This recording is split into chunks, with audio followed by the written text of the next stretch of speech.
áreas ecológicas o en ecosistemas que no se corresponden con las necesidades climáticas y ambientales de ese producto. Es decir, vieron que la soja se difundió, salvo en la Patagonia, casi por todo el país.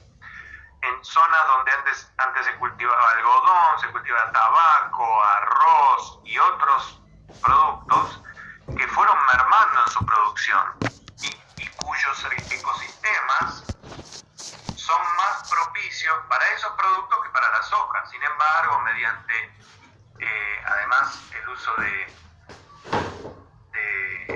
semillas y tecnología aplicada a esta producción, de semillas transgénicas, me refiero, esa soja además se fue adaptando, casi que crece en las piedras por poco, se fue adaptando a distintos ambientes, y eso genera el famoso proceso de sojización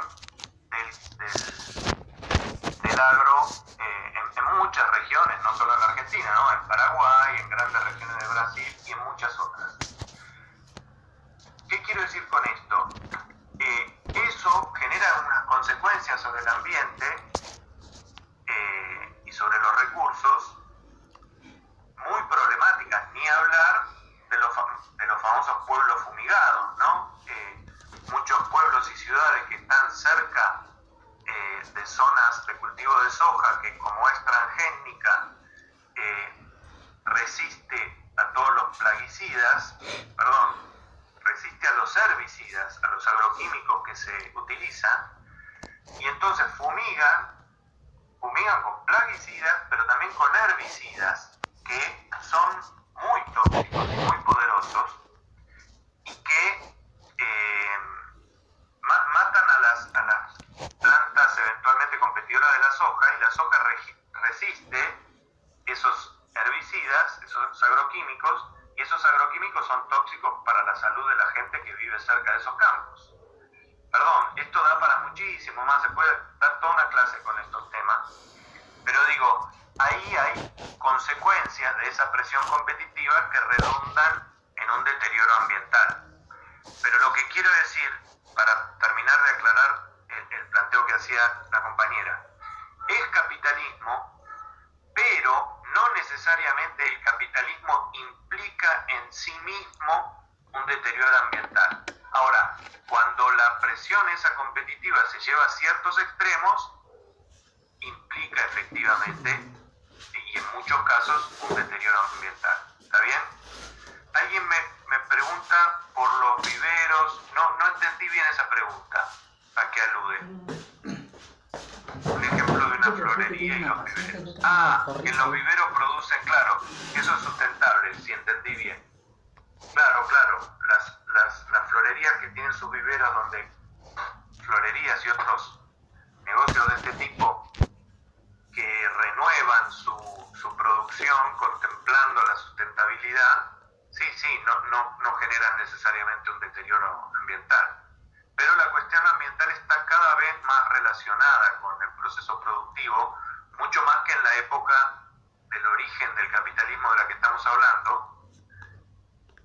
No es que esté más relacionada, me corrijo. Siempre está relacionada con el ambiente, la cuestión del proceso productivo, siempre ha estado, pero ahora digo, en las últimas décadas, se ha empezado a tomar más conciencia de eso y se ha conceptualizado y discutido más acerca de eso, al punto de que hay varias ramas y disciplinas relativamente nuevas que están estudiando esas cuestiones, como por ejemplo la economía ambiental, y obviamente ya lo hacía antes la ecología y demás, pero intentando, por ejemplo, contabilizar, es decir, calcular en parámetros contables las mermas en ganancias o los costos que implica el deterioro ambiental, por ejemplo. Pero bueno, toda esa es una dimensión que se está desarrollando mucho en este capitalismo del cambio de siglo y sobre todo del siglo XXI, ¿sí? Pero bueno, entonces, recapitulando,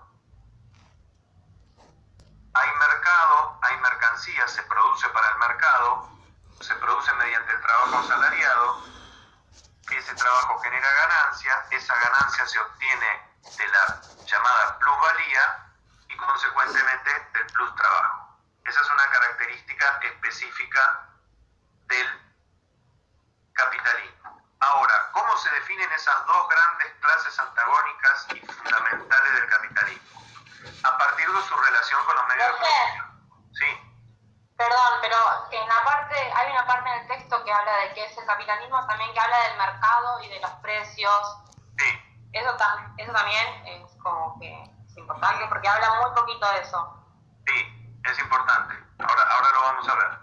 Okay. Sí, vamos a hablar muy poquito, pero es un elemento importante también. Pero primero estamos definiendo las clases sociales básicas, ¿sí? Pero sí, aparece el tema del mercado. Y ya vamos a ver qué papel cumple el mercado. Esas clases sociales básicas son los que poseen medios de producción y los que no poseen. Los que poseen tienen capital y se apropian de la ganancia, no remunerando todo el valor que produce el trabajo, por lo tanto se quedan con una plusvalía. una foto de Flor de Por el otro lado, los trabajadores no tienen medio de producción, entonces trabajan para los capitalistas, que son los que los tienen a cambio de un salario, ¿sí? Y son antagónicas porque tienen un interés de clase necesariamente contrapuesto. Uno quiere ganar más, lo más posible, y otro quiere cobrar lo mejor posible, para lo cual necesita que gane relativamente menos el capitalista. Entonces eso, más allá de que se puedan llevar bien y que pueda haber instancias de mediación exitosas, sí, se necesitan entre sí, y como dice la compañera, dada el estado de situación del capitalismo al que llegó, que ahora recordemos cómo